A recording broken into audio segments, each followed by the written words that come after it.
कल गुजरात में जिस तरीके से एयर इंडिया का प्लेन क्रैश हुआ और 200 से अधिक लोगों की जानें गईं, उसके बाद देश के प्रधानमंत्री ने एक ऐसा काम किया जो इतिहास के पन्नों में दर्ज किया जाना चाहिए। सोचिए, इतिहास के पहले ऐसे प्रधानमंत्री कि लोगों के शमशान घाट में भी कैमरा लेकर चले जाते हैं। इनको कैमरा जीबी प्रधानमंत्री का खिताब देना चाहिए। सोचिए, देश में बड़ी बड़ी घटनाएं होती हैं, लेकिन देश के प्रधानमंत्री के वो 8 कैमरे देश के प्रधानमंत्री से भी आगे रहते हैं। सोचिए किस तरीके से देश के सत्ताधारी लोग आज संवेदनशील हो गए हैं, किस तरीके से लोगों को मरने के लिए छोड़ दिया गया है। देश की मीडिया ने तो पहले ही नतमस्तक हो गई है देश के सत्ताधारियों के आगे, लेकिन देश के प्रधानमंत्री हैं कि 8 कैमरे लगाकर भी लोगों के मातम में चले जाते हैं। जहां पर मातम पसरा हुआ, लोगों ने अपने परिजनों को खो दिया, मासूम बच्चे मौत के घाट उतर गए। सोचिए कैसे बेकसूर डॉक्टरों की जानें जा रही हैं और देश के प्रधानमंत्री हैं कि 8 कैमरे के साथ फोटो सेशन करा रहे हैं। अलग अलग एंगल से अपना फोटो कैमरे के सामने इस तरीके से पेश कर रहे हैं मानो देश के प्रधानमंत्री ने एक ऐतिहासिक काम किया हो। तमाम लोग देश के प्रधानमंत्री के साथ साथ डबल इंजन की सरकार पर भी सवाल उठा रहे हैं कि किस तरीके से देश को ले जाया जा रहा है। इन तमाम घटनाओं का जिम्मेदार कौन है? ट्रेन पलट जाती है, कोई जिम्मेदारी लेने के लिए तैयार नहीं। प्लेन क्रैश हो रहे हैं, इसकी जिम्मेदारी लेने के लिए तैयार नहीं है। सोचिए, महंगाई, बेरोजगारी, भ्रष्टाचार तक देश की जनता झेलने के लिए तैयार थी, लेकिन सोचिए अब उनकी जान पर बात आ गई है। ये देश और देश की जनता राम भरोसे देश के सत्ताधारियों ने छोड़ दी है, भाजपा सरकार ने छोड़ दी है। मोदी जी के गृह जिले गुजरात में एक बड़ी घटना हो जाती है, जिसके बाद गृह मंत्री से लेके प्रधानमंत्री तक इस्तीफा देने के बजाय फोटो सेशन करा रहे हैं। शर्म आनी चाहिए ऐसे प्रधानमंत्री को।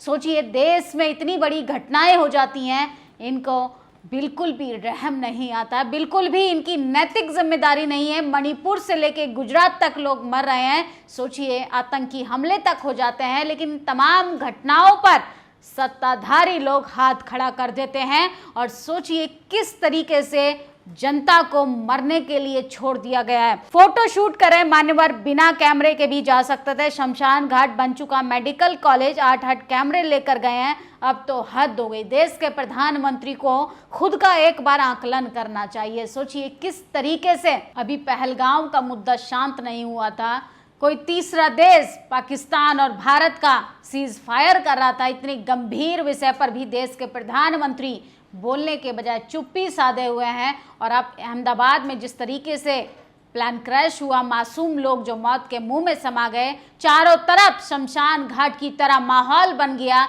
लोग गमों में डूबे हुए हैं। देश के प्रधानमंत्री फोटो सेशन करा रहे हैं। देश के प्रधानमंत्री 8 कैमरे लेकर किस तरीके से अपनी नैतिक जिम्मेदारी निभा रहे हैं। असल में ऐसे प्रधानमंत्री को तो इस्तीफा दे देना चाहिए, ऐसे गृह मंत्री को इस्तीफा दे देना चाहिए। यही गलती से अगर बहुजन समाज के नेताओं की सरकार होती तो देश का टीवी अखबार छाती पीटने लगता। या प्लेन में जिस व्यक्ति की जान बच गई, अगर वो गलती से मुसलमान होता, किस तरीके से उनके शरीर को नोचने का काम किया जाता, उसके घर पर बुलडोजर चल गया होता।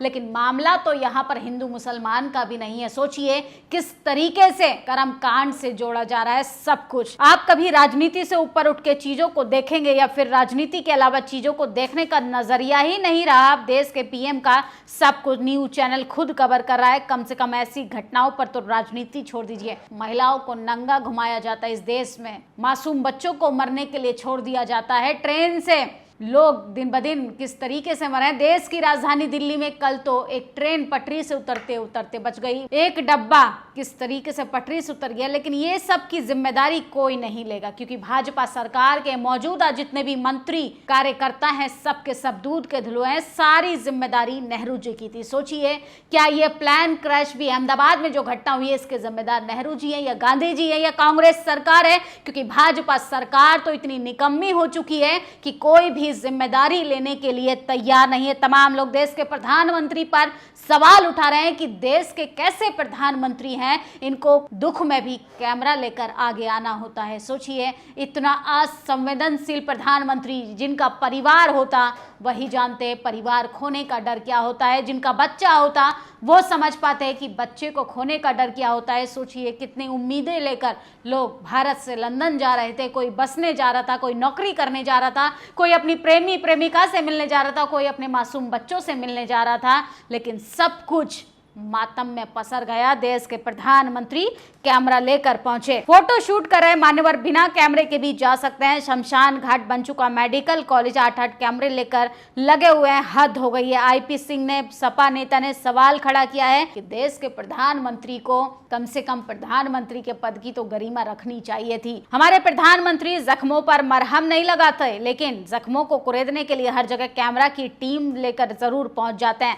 एक्सीडेंट नहीं रोक सकते, आतंकवादी हमले नहीं रोक सकते, आतंकवादी हमलावरों को पकड़ नहीं सकते, ट्रंप को भारत की संप्रभुत्वता पर हमला करने के लिए नहीं रोक सकते, तो बीजेपी सरकार क्या करती है यही बता दो। ये भाजपा सरकार सिर्फ इवेंट मैनेजमेंट की सरकार है, इसका विकास सिर्फ होर्डिंग बैनरों पर दिखता है। मजा ले देश के प्रधानमंत्री जिम्मेदारी ले लें। असल में सबसे फेलियर प्रधानमंत्री इतिहास में अगर कोई है तो देश के प्रधानमंत्री नरेंद्र मोदी का ही नाम आता है।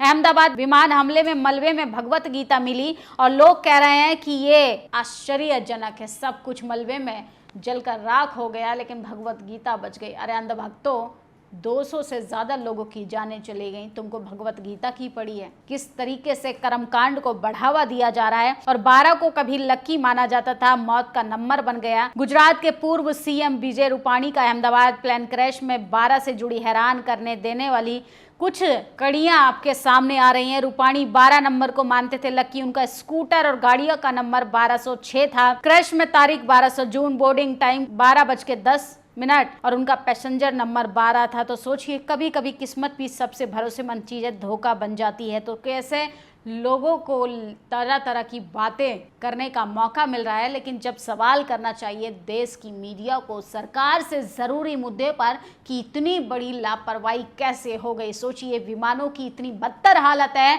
कि देश के सत्ताधारी लोग 8,000 करोड़ खर्च कर कर अपने लिए गाड़ियां ले सकते हैं, एरोप्लेन ले सकते हैं, लेकिन जनता को फटेहाल छोड़ दिया गया। एयर इंडिया के विमान की थाईलैंड में इमरजेंसी लैंडिंग कराई गई। विमान 156 यात्री मौजूद है। बम की खबर, इमरजेंसी लैंडिंग। तो देश के हालात इतने बदतर हो गए हैं कि व्यक्ति ना ट्रेन से चल सकता है, ना प्लेन से चल सकता है, ना रोड पर चल सकता है, यहाँ तक कि अपने घर में भी अब सुरक्षित नहीं है। कब जाके प्लेन उनकी छत पर गिर जाए और जनता को मौत के घाट उतरना पड़ जाए, तो ये काफी चिंता की वजह है। लेकिन देश के प्रधानमंत्री को क्या पड़ी इन सब खबरों की। देश के प्रधानमंत्री का हर एक एंगल से बढ़िया फोटो शूट होना चाहिए।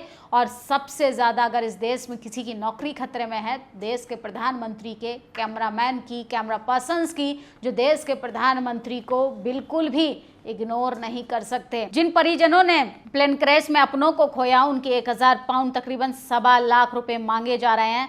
सिर्फ मोदी के रील बनवाने, फोटोबाजी खर्च करने से जनता की जेब नहीं भर जाती, बाकी सिर्फ जिए मरे क्या फर्क पड़ता है। तो फोटो जो जीबी प्रधानमंत्री का भंडा फोड़ हो चुका है। असल में फोटो खिंचवाने से विकास नहीं होता। देश के प्रधानमंत्री को सोचना चाहिए कि इतनी बड़ी लापरवाही कैसे हो सकती है। सोचिए ट्रेन पटरियों से लगातार उतर रही है, रेल मंत्री रीलबाजी करते हैं। देश के प्रधानमंत्री फोटो जीबी, कैमरा जीबी हो गए हैं। और किस तरीके से गृह मंत्री की तो बात ही अलग है, वो तो हर चीज़ को सीरियस लेते ही नहीं है, हवा में बातें करते हैं। असल में देश के सत्ताधारी बे औलाद हैं, बेपरिवार हैं। इनको न देश की जनता से कोई मतलब, न देश की जिम्मेदारियों से कोई मतलब। असल में ये सिर्फ और सिर्फ इवेंट मैनेजमेंट और फोटोबाजी की सरकार है। देश की प्रधानमंत्री की इस हरकत पर आप लोग क्या सोचते हैं, अपनी राय जरूर दीजिएगा। शुक्रिया।